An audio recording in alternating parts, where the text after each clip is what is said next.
নমস্কার, সকলকে স্বাগত জানাই আজকের আরো একটি নতুন এপিসোডে। আমি দীপ চ্যাটার্জি রয়েছি আপনাদের সঙ্গে। যারা আমার এই চ্যানেলে তৃণমূল কংগ্রেসের সমর্থক রয়েছেন, বা তৃণমূল কংগ্রেস শুধু বলবো না, যারা রাজনীতির শুদ্ধ রাজনীতির সমর্থক রয়েছেন, তারা এই খবরটা শুনলে উচ্ছ্বসিত হয়ে পড়বেন। সেটা হচ্ছে 20 জন এনসিপিআই সাংসদ যারা এতদিন পর্যন্ত বিদ্রোহী ঘোষণা করেছিল, নিজেদেরকে অনেক বড় বাহুবলী ভাবছিল, তারা আগামী নভেম্বরের মাসের মধ্যে নিজেদের অকাতটা বুঝতে পেরে যাবে। কিভাবে সেটা সম্ভব হচ্ছে, কেন আমি এই কথাটা আজকে আপনাদেরকে বলছি, আর অভিষেক বন্দ্যোপাধ্যায় গতকাল পার্লামেন্টে সাংবাদিকদের মুখোমুখি হয়ে কি কথা বললেন, যার জন্য আমি এই কথাটা বলতে বাধ্য হচ্ছি, সমস্ত কিছু দেখাবো আজকের এই এপিসোডে। আপনাদেরকে নিয়ে যাব আপনাদেরকে অরুণাচল প্রদেশে, সোজা পশ্চিমবঙ্গ থেকে অরুণাচল প্রদেশে, কারণ এই খবরটা যথেষ্ট পরিমাণে মারাত্মক এবং আমাদের ভারতবর্ষের রাজনীতির ক্ষেত্রে, একজন ভারতীয় হওয়ার ক্ষেত্রে যথেষ্ট চিন্তার বিষয়। অরুণাচল প্রদেশ নাকি ধীরে ধীরে চায়না দখল করে নিচ্ছে, যেখানে আমরা আজকের দিনে গদি মিডিয়ার মারফতে শুনতে পাচ্ছি একজন নাকি বিশ্বগুরুতে পরিণত হয়ে গিয়েছে, সেই জায়গায় ভারতের জমি দখল করে নিচ্ছে, আর সেখানকার বাসিন্দারা কি ধরনের ভিডিও করে পাঠাচ্ছে আজকে আমি আপনাদেরকে এই এপিসোডে দেখাবো। নিয়ে যাব রাজ্যের মাননীয় মুখ্যমন্ত্রী শুভেন্দু অধিকারী নেতাজি সুভাষচন্দ্র বসু ইস্যুতে গতকাল বিধানসভায় দাঁড়িয়ে কি ধরনের কথা বললেন, কি মন্তব্য করলেন, যাতে ভারতীয় জনতা পার্টির যে মুখটা নেতাজি সুভাষচন্দ্র বসুর বিতর্কে পড়ছিল সেটাকে তিনি ড্যামেজ কন্ট্রোল করার চেষ্টা করলেন, এমনটাই অনেকে বলছেন রাজনৈতিক মহলে। আমি আপনাদেরকে নিয়ে চলে যাব সোজাসুজি দিনহাটায়, কারণ পরিবর্তনের মাত্র 3 মাস ঘটেছে, আর এই পরিবর্তনের আগে আপনারা 15 বছরের সরকার দেখেছেন, তার আগে একটা 34 বছরের সরকার দেখেছেন।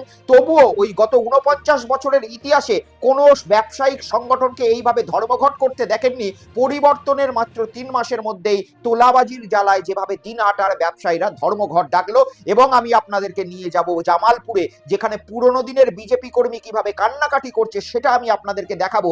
আজকে বর্তমানে নতুন বিজেপিদের দ্বারা আক্রান্ত হয়ে একেবারে ফুল প্যাকেজ রয়েছে আজকের এই এপিসোডটাতে। কিন্তু শুরু করার আগে চ্যানেলটিকে সাবস্ক্রাইব করে নিন এবং এই কিউআর কোডটি স্ক্যান করে অতি অবশ্যই আমার হোয়াটসঅ্যাপ চ্যানেল যোগ করে যান, যাতে যে কোনো ভিডিওর নোটিফিকেশন আপনাদের কাছে সঙ্গে সঙ্গে পৌঁছে যায়। তো চলুন প্রথমেই আমি আপনাদেরকে নিয়ে চলে যাই লোকসভায়, পার্লামেন্টে গতকাল তৃণমূল কংগ্রেসের সর্বভারতীয় সাধারণ সম্পাদক অভিষেক বন্দ্যোপাধ্যায়কে দেখা গিয়েছিল। কিন্তু কিভাবে অভিষেক বন্দ্যোপাধ্যায়কে কিভাবে পার্লামেন্টে দেখা গেল? এই যে জি24 ঘন্টা বলে একটি চ্যানেল রয়েছে, যে চ্যানেলের অ্যাঙ্কার পিউ বলে যার নাম রয়েছে, সেই অ্যাঙ্কার যে আমাদের বলল 25টা সুটকেস নিয়ে অভিষেক বন্দ্যোপাধ্যায় নাকি আমেরিকায় চলে গিয়েছে, এমনটাই তো বলছিল কিছুদিন আগে পিউ। আমি দেখাবো আপনাদেরকে সেই এপিসোডের কিছুটা অংশ, দেখুন। অভিষেক নাকি 25টা ব্যাগ নিয়ে আমেরিকা গেছেন। 25টা, কেউ একটা দুটো 5টা ম্যাক্সিমাম, 25টা ব্যাগ নিয়ে কেউ বিদেশে যায়? মিনিমাম লজ্জা যদি থাকে এই ধরনের সাংবাদিকতারা, কিংবা এই ধরনের চ্যানেলে যারা সাংবাদিকতা করে, তারা নিজেদেরকে আয়নায় কখনো দেখতে পারবে না। কিভাবে রসিয়ে রসিয়ে আপনাদের মনের মধ্যে ঢুকিয়ে দেওয়া হলো যে অভিষেক বন্দ্যোপাধ্যায় নাকি 25টা ব্যাগ নিয়ে চলে গেছে নাকি একেবারে আমেরিকায়। কিভাবে সম্ভব? মানে ভারত সরকারের এতটা চিন্তা নেই যতটা এই পিউ দেবীর চিন্তা রয়েছে অভিষেক বন্দ্যোপাধ্যায়ের ব্যাগ নিয়ে যাওয়াতে। কিন্তু এই যে ধাপ্পাবাজি, এই যে 2 নম্বরই নিউজ, এগুলো একেবারে জনতার সামনে এক্সপোজ হয়ে গেল যখন অভিষেক বন্দ্যোপাধ্যায়কে দেখা গেল পার্লামেন্টে গতকাল। আর পার্লামেন্টে গতকাল অভিষেক বন্দ্যোপাধ্যায়কে দেখে শুধুমাত্র এই জি24 ঘন্টার পিউ দেবীরই ঘুম উড়ে যায়নি, উড়ে গিয়েছে 20 জন এনসিপিআই সাংসদের ঘুম, যারা তৃণমূল কংগ্রেসের সঙ্গে গদ্দারি করে এনসিপিআই দলে চলে গিয়েছিল। আমি শোনাবো অভিষেক বন্দ্যোপাধ্যায় প্রথমে কি বলেছেন, এবং তারপরে এনসিপিআই দলের এই যে 20 জন সাংসদ রয়েছে, তাদের আগামী নভেম্বর মাসের মধ্যে কিভাবে যে সদস্যতা রয়েছে লোকসভার সেটা বাতিল হতে পারে আপনাদের সামনে জানাবো। প্রথমে অভিষেক বন্দ্যোপাধ্যায়, দেখুন। করেছিলাম দুটো কারণে। এক হচ্ছে আমাদের সিটিং চেঞ্জ করা হয়েছে এবং আমাদের সিটগুলো অন্য বিজেপির সাথে যারা গেছে এনসিপিআই এমপি, যদিও তাদেরকে কোনো রেকগনিশন অফিসিয়ালি এখনো দেওয়া হয়নি। তো আমরা স্পিকারকে যখন হাউস শুরু হয়েছিল, খুব সম্ভবত জুলাই মাসের 23-24 তারিখ নাগাদ আমি এসেছিলাম, এবং আমাকে বলেছিল একটা লিখিত চিঠি দিতে। সেই চিঠিটাও 26-27 তারিখ নাগাদ জমা হয়েছিল। তারপরেও কোনো ব্যবস্থা নেওয়া হয়নি। তাই ফলো আপ করতে আমি সৌগত রায়, কীর্তি আজাদ, প্রতিমা মণ্ডল আমরা গেছিলাম, এবং কল্যাণদা সাসপেনশন নিয়ে আমরা বলেছি যে আপনি কথা দিয়েছিলেন যে আবার বিবেচনা করে সিদ্ধান্ত নেবেন, সেটাও আপনি কিছু করলেন না। তো ওনার কাছে তো কোনো সদুত্তর নেই, উনি কিছু বলতে পারেননি। উনি বলেছেন নেক্সট সেশনের আগে আমি এগুলো করে দেবো। আমি বললাম এই সেশন তো দেখতে দেখতে হয়ে গেল, আমরা তো এসছি জুলাই মাসের 22-23 তারিখ, আজকে প্রায় আগস্ট মাসের 12 তারিখ, 20 দিন ধরে তো আপনি কিছুই করলেন না। ওনার কাছে কোনো সদুত্তর নেই। আপনি হয় তাদেরকে এনসিপিআই রেকগনিশন দিয়ে দিন, আপনি রেকগনিশনও দিচ্ছেন না, আপনি আমাদের টাইম থেকে কেটে তাদের বলবার সুযোগ করে দিচ্ছেন। তারা যখন বক্তব্য রাখছে তাদের নামের পিছনে পাশে লেখা আছে অল ইন্ডিয়া তৃণমূল কংগ্রেস। যারা বক্তব্য রেখেছেন এই গ্রুপ থেকে তথাকথিত এনসিপিআই এর এমপিরা, তাদের নামের পাশে লেখা থাকছে এআইটিসি। তারা জোড়া ফুল প্রতীক চিহ্নে নির্বাচিত, মমতা বন্দ্যোপাধ্যায়ের ছবি সামনে রেখে নির্বাচিত, আর এসে এখন বলছে এনডিএকে সমর্থন করছে। 10th শিডিউল যদি আপনি দেখেন তাহলে ডিসকোয়ালিফিকেশন ছাড়া আর তো কোনো উপায় নেই। তো আমরা এটা জুন মাসেও যখন ডিসকোয়ালিফিকেশন পিটিশন ইন্ডিভিজুয়ালি 20টা মুভ করা হয়েছিল তখনও স্পিকারকে বলেছিলাম। আজকে প্রায় 2 মাস হয়ে গেল, কোনো সদুত্তর নেই। আজকেও একই কথা বলেছি, এবং সুপ্রিম কোর্টের একটা অর্ডার আছে যে 3 মাসের মধ্যে স্পিকারকে বিবেচনা করতে হবে। স্পিকার যদি বিবেচনা না করে তখন সুপ্রিম কোর্টের হস্তক্ষেপ আমরা দাবি করব। শুনলেন তৃণমূল কংগ্রেসের অন্যতম সাংসদ অভিষেক বন্দ্যোপাধ্যায় এবং তাঁদেরই দলের সর্বভারতীয় সাধারণ সম্পাদক কি কথা বললেন, কি মন্তব্য করলেন, কেন তিনি লোকসভায় গিয়েছিলেন, সেখানে মাননীয় স্পিকার সাহেবের সঙ্গে দেখা করতে গিয়েছিলেন। এনসিপিআই দলে যে 20 জন সাংসদ তৃণমূল কংগ্রেস ভেঙে গিয়েছে, অর্থাৎ এই পশ্চিমবঙ্গে নির্বাচনে বিপর্যয় হওয়ার পরে তারা গিয়েছে, তার আগে পশ্চিমবঙ্গে তৃণমূল কংগ্রেসকে চেটে পুটে উই পোকার মতো খাওয়ার কাজ এই ধরনের সাংসদরা করেছেন। কিন্তু এখন আর পশ্চিমবঙ্গে তৃণমূল সরকার নেই, খুব একটা মালাই তাদের পেটে যাবে না, তার জন্য এনসিপিআই এবং এনসিপিআই নাম করে ঘুরপথে এনডিএ, সেই করেই আজকে তারা নিজেদের রাজনৈতিক জীবনটাকে বাঁচিয়ে রেখেছে। কিন্তু অভিষেক বন্দ্যোপাধ্যায় এবং কল্যাণ বন্দ্যোপাধ্যায় থেকে শুরু করে তৃণমূল কংগ্রেসের বেশ কিছু সাংসদ, এমনকি তৃণমূল কংগ্রেসের দল থেকে 20টা রিট পিটিশন করে বেশ কিছুদিন আগে জমা দেওয়া হয়েছিল লোকসভার মাননীয় স্পিকার ওম বিড়লার কাছে। সেই সকল রিট পিটিশনে কি ছিল? সেই সকল রিট পিটিশনে তৃণমূল কংগ্রেসের পক্ষ থেকে দাবি করা হয়েছিল যে দলত্যাগ বিরোধী আইন লাগু করে এই 20 জন সাংসদের সদস্যতা পদ বাতিল করতে হবে, কারণ তৃণমূল কংগ্রেস দলের এই সমস্ত বিষয়ে কোনো রকম সমর্থন নেই। মাননীয় লোকসভার স্পিকার ওম বিড়লা মহোদয় তিনি সময় নিয়েছিলেন এবং এই বিষয়গুলো ভেরিফিকেশন করে দেখবেন এমনটাই আশ্বাস দিয়েছিলেন। কিন্তু আজ 12 তারিখ হয়ে যাওয়ার পরে, অভিষেক বন্দ্যোপাধ্যায়ের কথা মতো আগস্টের 12 তারিখ হয়ে যাওয়ার পরেও এখনো পর্যন্ত কোনো রকম সদুত্তর মাননীয় স্পিকার সাহেব দিতে পারছেন না। নিয়ম বলছে, আইন বলছে যে এই ধরনের দলত্যাগ বিরোধী আইন যদি লাগু করার কথা কোনো দল, রাজনৈতিক দল তাদের সাংসদদের প্রতি লাগায়, তাহলে অন্তত 3 মাসের মধ্যে এই বিষয়টাকে নিষ্পত্তি করে দেওয়ার কথা লোকসভার স্পিকার সাহেবের। কিন্তু লোকসভার স্পিকার সাহেব তিনি এই মুহূর্তে এইসব বিষয়ে কোনো রকম ইন্টারেস্টেড নয়। এটা দেখেই বোঝা যাচ্ছে তার কারণ, তিনি কোন দল থেকে প্রতিনিধিত্ব করেন এটা গোটা ভারতবর্ষের মানুষই জানেন। হয়তো তিনি লোকসভার স্পিকার, কিন্তু আদতে তো তিনি একটি রাজনৈতিক দলের সাংসদ, আর সেই রাজনৈতিক দলটাকেই যখন এনসিপিআই এই সাংসদরা সমর্থন করছেন, তাহলে তো নিশ্চয়ই তাদেরকে একটু বাড়তি সুযোগ দেওয়া যেতেই পারে, এমনটাই বিশেষজ্ঞ মহলের ধারণা। কিন্তু সুখকর হবে না। এই যে এনসিপিআই সাংসদরা রয়েছে, এদের আগামী জীবন একেবারেই সুখকর হবে না, কারণ আইন বলছে কোনো দলকে যদি ভেঙে কোনো সাংসদ একেবারে অন্য কোথাও যাওয়ার চেষ্টা করে, তাহলে তার বিরুদ্ধে দলত্যাগ বিরোধী আইন লাগু হতে পারে, আর এটা 3 মাসের মধ্যে সম্মানীয় স্পিকার সাহেবকে লাগু করতে হয়। কিন্তু এক্ষেত্রে সেটা হচ্ছে না, আর তার জন্যই আগামী দিনে এই যে তৃণমূল কংগ্রেস দল রয়েছে তারা কিন্তু সুপ্রিম কোর্ট পর্যন্ত দৌড়াতে পারে। আর সুপ্রিম কোর্ট পর্যন্ত দৌড়ালে এই মুহূর্তে সূত্রের যা খবর পাওয়া যাচ্ছে তাতে যে কোনো ভাবেই এনসিপিআই দলের হাতে কিন্তু খুব একটা শক্তপোক্ত কোনো ভিত নেই, আর এই জায়গায় তৃণমূল কংগ্রেস কিন্তু বাজি মেরে দিয়ে চলে যেতে পারে। আর সংবিধানের 10ম শিডিউল অনুযায়ী, এই যে সংবিধানের 10ম শিডিউল রয়েছে, এটাকে হাতিয়ার করে তৃণমূল কংগ্রেসের কালীঘাটপন্থীরা কিন্তু এই এনসিপিআই দলের যারা সাংসদ রয়েছে তাদের সদস্যতা পদও কিন্তু খারিজ করে দেওয়ার ক্ষমতা রাখে। আর এমনটা হলে আগামী নভেম্বর মাসের মধ্যে, অর্থাৎ লোকসভার যে শীতকালীন অধিবেশন রয়েছে, সেই শীতকালীন অধিবেশনের আগেই কিন্তু এই সাংসদরা কার্যত চাকরি হারা হয়ে যেতে পারেন। এই সাংসদরা কার্যত নিজের নামের পাশে আর সাংসদ শব্দটা বা লোকসভার সদস্য শব্দটা ব্যবহার করতে পারবেন না, এমনটাই কিন্তু রাজনৈতিক মহলের বিশেষজ্ঞদের ধারণা। এখন দেখা যাক আগামী কি পদক্ষেপ নেওয়া হয় তৃণমূল কংগ্রেসের পক্ষ থেকে। তবে যেটা শোনা যাচ্ছে তারা প্রস্তুত রয়েছে, একেবারে তৃণমূল কংগ্রেসের অভ্যন্তরীণের খবর আপনাদেরকে বলছি, তারা বিভিন্ন মারফত, আইনজীবীদের মারফত প্রস্তুত রয়েছে যে 3 মাস অতিক্রম হয়ে গেলে লোকসভার মাননীয় স্পিকার যদি কোনো রকম এই বিষয়ে নির্দেশ না দেন, তাহলেই তারা সুপ্রিম কোর্টে মুভ করবেন। আর সুপ্রিম কোর্টে মুভ করলে এই মুহূর্তে এনসিপিআই দল থেকেও প্রায় 6 থেকে 7 জন কিন্তু মমতা বন্দ্যোপাধ্যায়ের সঙ্গে হটলাইনে যোগাযোগ রেখে দিয়েছেন, অর্থাৎ তারা সেই সময় শুরুত করে মমতা বন্দ্যোপাধ্যায়ের পালে চলে আসবেন, আর বাকি 13 জন সাংসদ যারা পড়ে থাকবেন তাদের কিন্তু জীবনটা একেবারে সাংসদের সদস্যতা পদ হারিয়েই বাকি জীবনটা তাদের কাটাতে হবে। আসুন এরপরে আপনাদেরকে একটি অত্যন্ত গুরুত্বপূর্ণ খবর দেখাতে নিয়ে চলে যাই অরুণাচল প্রদেশে। অরুণাচল প্রদেশ আমাদের ভারতবর্ষের কতটা একটা গুরুত্বপূর্ণ জায়গা, কিন্তু এই অরুণাচল প্রদেশের বাসিন্দারা কি আজকে সৎ? এমনটাই তো বিভিন্ন জায়গা থেকে ভিডিও ভেসে আসছে, বিশেষ করে অরুণাচল প্রদেশ থেকে। অরুণাচল প্রদেশে নাকি বিভিন্ন জায়গায় প্রায় 60 কিলোমিটার পর্যন্ত ঢুকে গিয়েছে চায়নার আর্মি। আর এ কথা আমি ঘরে বসে বলছি না, এ কথা বলছেন অরুণাচল প্রদেশের যারা বাসিন্দা রয়েছেন তারা ভিডিও করে বারবার ভারত সরকারের কাছে আওয়াজ পাঠাচ্ছেন যে চায়না তো আগামী দিনে ভারতবর্ষের এই অরুণাচল প্রদেশটাকে দখল করে নেবে। আপনারা দয়া করে কিছু করুন। কিছুদিন আগে একটি যুবক ভিডিওর মাধ্যমে প্রকাশ করে জানিয়েছিল যে গুড বাই ইন্ডিয়া, আমরা খুব তাড়াতাড়ি এরপরে কিন্তু চায়নার মধ্যে চলে যেতে চলেছি। চায়না দখল করে নিতে চলেছে অরুণাচল প্রদেশ, আর ভারতবর্ষের সরকারকে বারবার এই বিষয়ে জানিয়েও কিছু হচ্ছে না। এই ভিডিওর দৃশ্য দেখার পরেই ভারতবর্ষের বহু মানুষ ভাবুক হয়ে পড়েছিলেন, কিন্তু তার মধ্যেই আরো এক বয়স্ক মহিলার ভিডিও গতকাল থেকে ভাইরাল হচ্ছে, যিনি এই আওয়াজটা তোলার চেষ্টা করছেন এবং ভারত সরকারের নজর যাতে অরুণাচল প্রদেশের দিকে পড়ে সেটার চেষ্টা করছেন। আর এটার জন্য তারা আবেদন করছেন ভারতবর্ষের সংবাদ মাধ্যমের কাছে। হাস্যকর ব্যাপার যে সংবাদ মাধ্যম আজকে অভিষেক বন্দ্যোপাধ্যায়ের সুটকেস গুনতে ব্যস্ত, সেই সংবাদ মাধ্যম অরুণাচল প্রদেশের এই যে মানুষগুলো রয়েছে তাদের কথা কি আদৌ শুনতে পাবে? আমি শোনাবো আপনাদেরকে অরুণাচল প্রদেশের সেই বয়স্ক মহিলা কি ভিডিও করেছেন, দেখুন। पेमा कांदो तुम ये काओ, ये लावरा लावरा काओ, लावरा खुद का लावरा को काओ। तुमको बता रहे हैं सब लोग चाइना आया है बोल के, तुम भी फिर भी झूठ बोल रहे हैं। मेरा आर्मी तैनात है, तेरा आर्मी भी काँप रहा है, काँप के बेच रहा है। वहाँ का हमारा जितना भी आपका तकसिंग का जितना भी एरिया आसपास का बस्ती लोग सब काँप के बेच रहा है। तुम ये काओ, ये तुम साला हेलीकॉप्टर से जाके तकसिंग का जितना भी पब्लिक लोग का साथ में जाके बात करके वो चाइना को रुकाने का जगह में तुम हमारा ये फौजी वहाँ में तैनात है, बोलता आर्मी तैनात है। तेरा आर्मी लोग भी डर के काँप के बैठा हुआ है कब हमको चाइना अटैक करेगा बोल के। तुम लोग का बचे तुम लोग चुप बैठो बोला, ऐसे लोग चुप बैठा है। और जितना भी हमारा तकसिंग का जितना भी वासी लोग हम बार बार बोल रहे हैं कि अपर सुबनसिरी को बार बार आप लोग इस मुद्दे को आप लोग उठाइए। ये लोग कुछ नहीं करेगा, अपना ही तवांग को बचाने में लगा हुआ है। ये से नहीं है कि तवांग सिर्फ बचेगा। तवांग अगर हमारा अरुणाचल में हम अपर सुबनसिरी को हमारा अरुणाचल को ले लेता है तो तवांग भी नहीं बचेगा, तवांग को भी चाइना ले लेगा। ठीक है, इसलिए अपना आने वाला जनरेशन अपना बच्चा लोग के लिए लड़िए। बीजेपी गवर्नमेंट कांग्रेस बोल के मत बैठिए। और थोड़ा मोड़ा पैसा लेके ये जो एमएलए लोग पैसा लेके चुप बैठ रहे हैं ना, एमएलए लोग को भी क्वेश्चन करो। पब्लिक लोग क्यों क्वेश्चन नहीं करे? क्वेश्चन करो।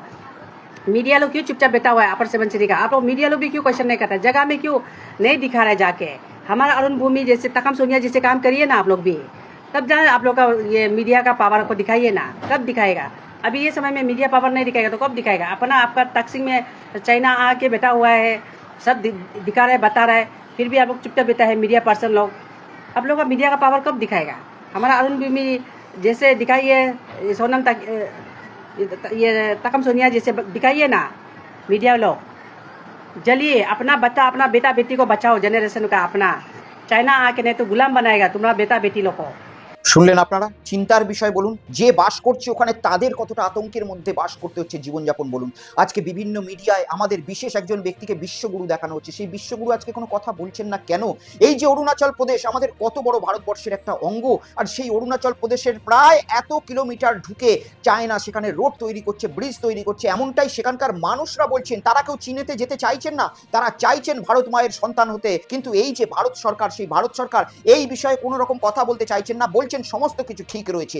আর ভারত সরকারের কানে আজকে যারা আওয়াজটা পৌঁছে দেবে সেই মিডিয়া, যে মিডিয়ার কাছে এই বয়স্ক মহিলারা অরুণাচল প্রদেশ থেকে ভিডিও করে আবেদন করছেন যে আপনারা আমাদের বিষয়টাকে ভালোভাবে দেখান, সেই মিডিয়া বসে রয়েছেন কে কোথায় মাশরুম দিয়ে ভাত খাচ্ছেন, সেই মিডিয়া বসে রয়েছেন আম কেটে খাচ্ছেন না চুষে খাচ্ছেন, সেই মিডিয়া অভিষেক বন্দ্যোপাধ্যায় কটা ব্যাগ নিয়ে আমেরিকায় পালিয়ে যাচ্ছে সেই সব বিষয় দেখানো থেকেই নিজেদের সময় পাচ্ছেন না। তাহলে এই আসল ঘটনাগুলো কি দেখাবে? আমি নিশ্চিতভাবে বলতে চাই, সকলের কাছে আবেদন করতে চাই, যারা সরকার পক্ষ রয়েছেন তারা অতি অবশ্যই আজকে এই অরুণাচল প্রদেশের বাসিন্দাদের কথাটা শুনুন এবং আসলে সেখানে কি ঘটনা ঘটছে সেটা ভারতবাসীকে জানতে দিন এবং ভারতবাসীকে এটা দেখিয়ে দিন যে আমাদের ভারতবর্ষের সরকার যেটা বারবার দাবি করে যে হ্যাঁ তারা চায়নার লাল চক্ষুকে ভয় পাচ্ছে না, তারা চায়নার সঙ্গেও টক্কর নিতে প্রস্তুত রয়েছে। আর এটা যদি হয়ে যায় সত্যি করে বিশ্বের মানচিত্রে একটা বিগ স্টেটমেন্ট যাবে, আর ভারতবর্ষকে মিডিয়ার মাধ্যমে বিশ্বগুরু নয়, প্রকৃত অর্থেই ভারতবর্ষ বিশ্বগুরুতে রূপান্তরিত হয়ে যাবে।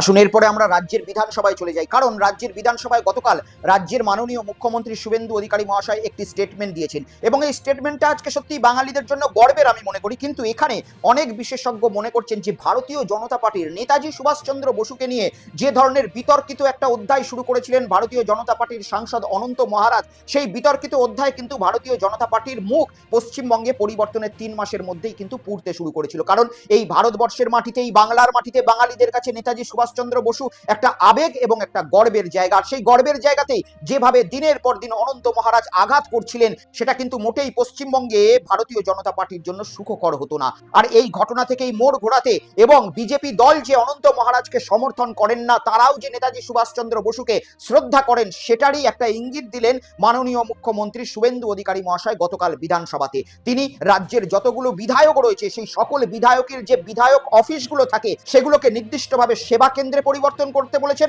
এবং এই সেবা কেন্দ্রগুলোর নাম দিতে বলেছেন নেতাজি সুভাষচন্দ্র বসু সেবা কেন্দ্র। আর এটার জন্য প্রত্যেক মাসে ভারতীয় জনতা পার্টির বিধায়ক হোক কিংবা অন্য কোনো দলের বিধায়ক হোক 30,000 টাকা করে প্রত্যেকটি বিধায়ককে তাদের অ্যাকাউন্টে দেওয়া হবে, যে বিষয়টা একেবারেই প্রশংসনীয় আমি মনে করি। কারণ নেতাজি সুভাষচন্দ্র বসুর নামকে রক্ষা করতে গেলে এই ধরনের ভূমিকা পশ্চিমবঙ্গের সরকারকে নেওয়া উচিত। কিন্তু উল্টো দিকে তাদের দলের বেশ কিছু কর্মকর্তা যেভাবে নোংরামি করছে নেতাজি সুভাষচন্দ্র বসুর নামকে নিয়ে, তাদের বিরুদ্ধেও কঠোর আইনানুগ ব্যবস্থা নেওয়া উচিত। আমি শোনাবো মাননীয় মুখ্যমন্ত্রী তিনি কি বলেছেন গতকাল বিধানসভায়, দেখুন।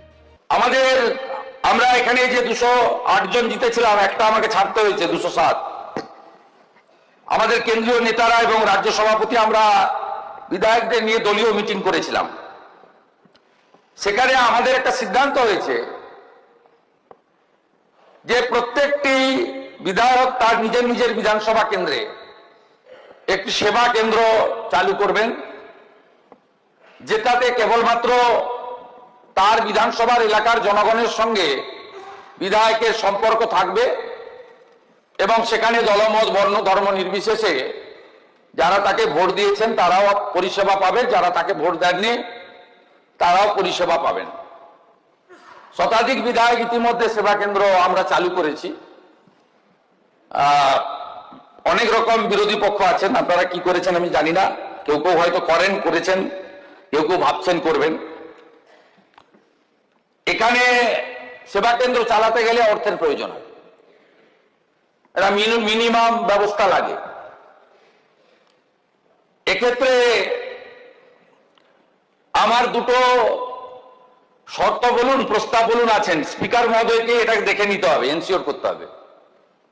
একটা হচ্ছে যে বিধায়করা তাদের সেবা কেন্দ্র চালু করবেন সেই সেবা কেন্দ্রের নাম দিতে হবে নেতাজি সুভাষচন্দ্র বসু সেবা কেন্দ্র।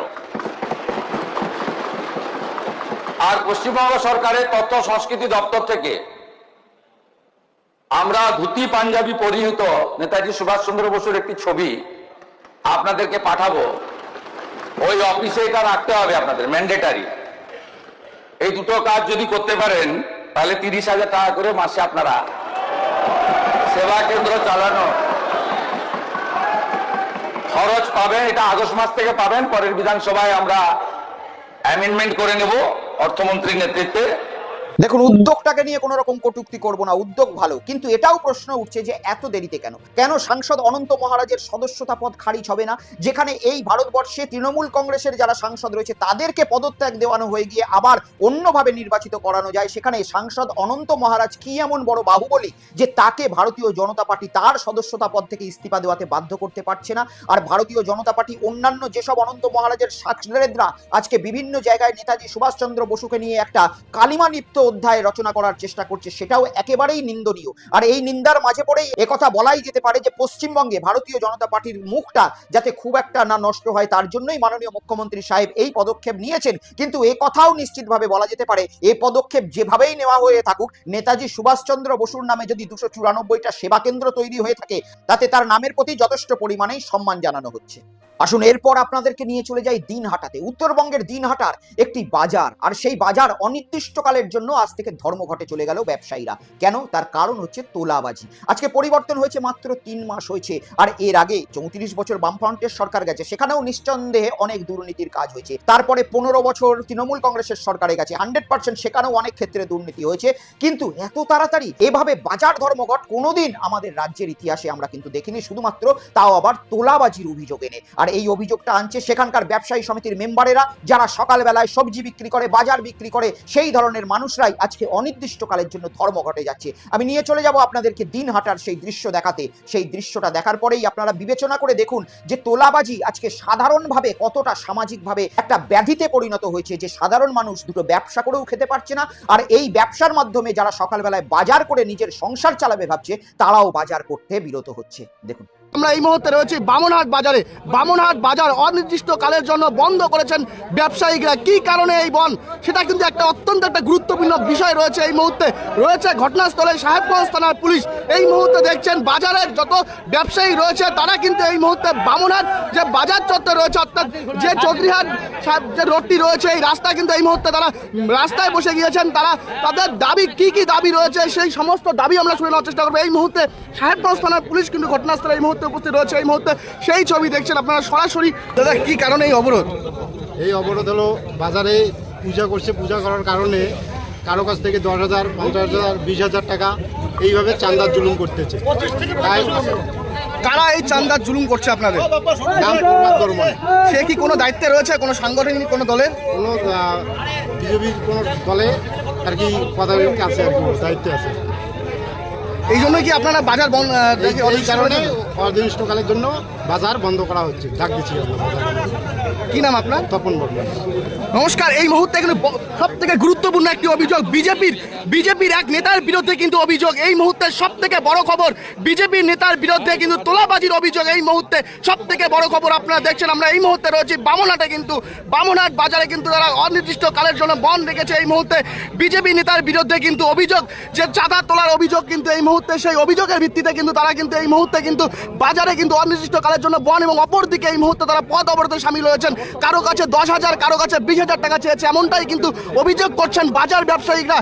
কি অবস্থা বলুন তো? আজকে বাজার যারা ব্যবসা করছে তারাও শান্তিতে করতে পারবে না, আর যারা সেই বাজারের ভরসায় সকালবেলায় ব্যাগ নিয়ে টনটন করতে করতে হাঁটতে হাঁটতে বাজারে চলে যায় তারাও হয়তো খালি হাতে ফিরে চলে আসবে, কারণ অনির্দিষ্টকালের জন্য ধর্মঘট। আর এই ধর্মঘটের পিছনে প্রধান কারণ হচ্ছে কি? তোলাবাজি। আজকে বিজেপি সরকার পরিবর্তনের আগে বারবার প্রতিশ্রুতি দিয়েছিল যে রাজ্যে তৃণমূল কংগ্রেসের তোলাবাজির কালচার থেকে তারা নিস্তার দেবে পশ্চিমবঙ্গবাসীকে, কিন্তু তৃণমূল কংগ্রেসের আমলেও আমরা এইভাবে তোলাবাজির জন্য ব্যবসায়ীরা সার্বিকভাবে গোটা বাজার ধর্মঘট করে দিচ্ছে, এরকম উদাহরণ খুব একটা আমরা দেখতে পাইনি। আপনাদের কাছে থাকলে অবশ্যই আপনারা হোয়াটসঅ্যাপ করে পাঠিয়ে দেবেন, আমি সেটাও নিশ্চয়ই দেখাবো, কিন্তু এখনো পর্যন্ত আমি সেগুলো ঘেটে খুব একটা পেলাম না।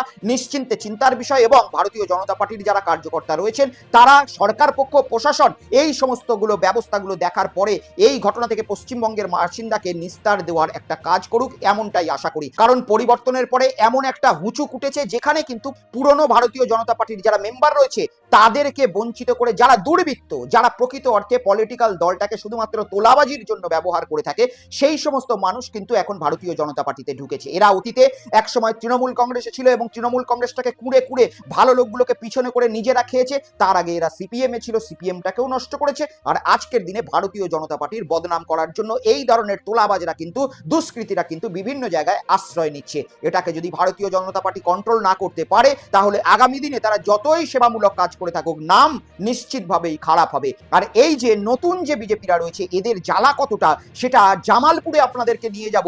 জামালপুরের এক পুরনো দিনের 40 বছরের দীর্ঘদিনের কর্মকর্তা বিজেপির, তিনি কাঁদতে কাঁদতে গতকাল বয়ান করেছেন। দেখুন। 37 বছর এই পার্টিটা করছি। তা আমাদের এই জামালপুরের আমি মাননীয় সিএম শুভেন্দু অধিকারী বাবুর কাছে এবং আমাদের মাননীয় প্রেসিডেন্ট শ্যামল ভট্টাচার্যের কাছে আমার হাত জোড় করে নিবেদন, আমি আপনাদের কাছে বিনীতভাবে নিবেদন করছি, আমাদের এই জামালপুর থানাটা সব তৃণমূলীকরণ হয়ে যাচ্ছে। একমাত্র আমাদের জামালপুরের 1 নম্বর মণ্ডলের মণ্ডল সভাপতি প্রধান পালনের জন্য আপনারা দয়া করে আমি যে কষ্ট পরিশ্রম করে আমি যে সংগঠন করেছি, এখানে নিজের তলা তৃণমূলকে ভেঙে আজকে বিজেপিকে জিতেছি, এটুকুন একটু আমাকে এর জন্য একটু সার্টিফাইড করবেন, একটু দেখবেন আপনারা। তাই বলছি, আমাদের যে কর্মীরা এতদিন ধরে খাটাখাটি করেছে, পরিশ্রম করে জামালপুর থানাকে আপনাদের হাতে তুলে দিয়েছে, আপনাদের হাতে তুলে দিয়েছে, আমরা জিতিয়েছি। আমাদের কর্মীরা কঠোর পরিশ্রম করে মার্গ থেকে আমার ঘর বাড়ি পর্যন্ত ভেঙে দিয়েছে। আমার ঘর বাড়ি নেই এখনো পর্যন্ত, আমার ঘর বাড়ি হয়নি, তবু আমি কিন্তু এই বিজেপি পার্টি ছাড়িনি। আমার যারা কর্মীরা কঠোর পরিশ্রম করে আজকে দাঁড়িয়ে রয়েছে তারা শুধু আপনাদের মুখের দিকে তাকিয়ে। তাই এখন বর্তমানে যে 125 দিনের কাজ শুরু হয়েছে, এই 125 দিনের কাজে তাদের একটা আশা ছিল যে আমরা নিশ্চয়ই আমরা সুপারভাইজার হব, কিন্তু যারা এই 29 তারিখে বুথে এজেন্ট হয়ে বসেছে টিএমসির হয়ে, তাদেরকে সুপারভাইজার করছে সে একমাত্র 1 নম্বর মণ্ডল কমিটির মণ্ডল সভাপতি প্রধান পাল তিনি যে অঞ্চল পঞ্চায়েত প্রধানকে চাপ দিয়ে সেই টিএমসির যারা বুথ এজেন্ট ছিল তাদেরকে মণ্ডল সভাপতি তাদেরকে সুপারভাইজার করেছে।